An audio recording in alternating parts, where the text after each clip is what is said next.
ஜனநாயகனுடன் மோதுகிறதா சிவகார்த்திகேயனின் பராசக்தி. சுதா கொங்கரா இயக்கத்தில் Don pictures தயாரிப்பில் வெளிவரப்போகும் திரைப்படம் தான் பராசக்தி. எச் வினோத் இயக்கத்தில் KVN தயாரிப்பில் வெளிவரப்போகும் திரைப்படம் தான் ஜனநாயகன். தளபதி விஜயின் கடைசி திரைப்படமான தளபதி 69 ஜனநாயகன் திரைப்படம் வருகின்ற 2026 பொங்கல் தினத்தன்று ரிலீஸ் ஆக இருக்கிறது.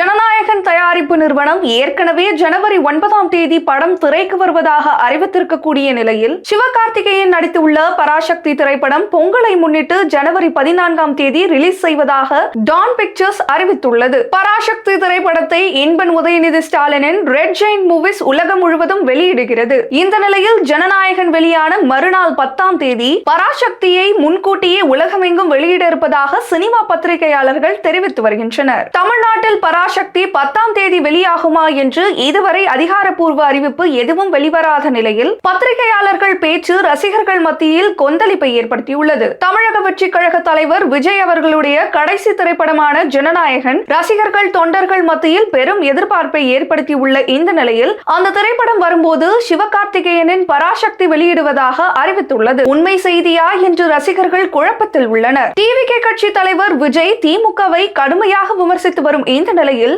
ஜனநாயகனின் வசூலை குறைக்கவும் திரைத்துறையில் தளபதிக்கு ஆதரவு இல்லை என்ற ஒரு பிம்பத்தை கட்டமைக்கவும் ரெட் ஜெயிண்ட் நிறுவனம் முயற்சித்து வருவதாக சினிமா பத்திரிகையாளர்கள் பேசி வருகின்றனர். உண்மையில் ஜனநாயகன் திரைப்படத்துடன் பராசக்தி திரைப்படம் மோதுகிறதா என்பது இன்னும் சில தினங்களில் அதிகாரப்பூர்வ செய்திகள் வெளியாகும் என்று எதிர்பார்க்கப்படுகிறது. இந்த நிலையில் அஜித்குமார் நடித்த மங்காத்தா திரைப்படம் ஜனவரியில் ரீரிலீஸ் ஆக போவதாக சினிமா வட்டாரங்களில் சொல்லப்பட்டு வந்த இந்த நிலையில் மங்காத்தா திரைப்படத்தின் இயக்குனர் வெங்கட் பிரபு சமூக வலைதளங்களில் ஒரு பதிவு செய்துள்ளார். தி கிங் மேக்கர் என்று அவர் எழுதியுள்ளது மங்காத்தா திரைப்படம் ஜனவரியில் மறு வெளியீடு என்பதை உறுதி செய்யும் விதமாக இருப்பதாக சமூக வலைதளங்களில் கருத்துக்களை எழுதி வருகின்றனர். ஜனநாயகன் திரைப்படம் ஜனவரி 9 வெளியாகி அடுத்ததாக பராசக்தியும் வெளியாகி ஒரு வாரத்திற்கு பிறகு மங்காத்தா திரைப்படம் வெளியிடுவதன் மூலம் தளபதி 69 ஜனநாயகன் படத்தின் வசூலையும் வரவேற்பையும் குறைக்க முடியும் என்று எதிர்க்கட்சியும் திமுக தொடர்புடைய நிறுவனங்களும் வேலை செய்ய நினைப்பதாக தொடர்ந்து சமூக வலைதளங்களில் சினிமா பத்திரிகையாளர்கள் பேசி வருவது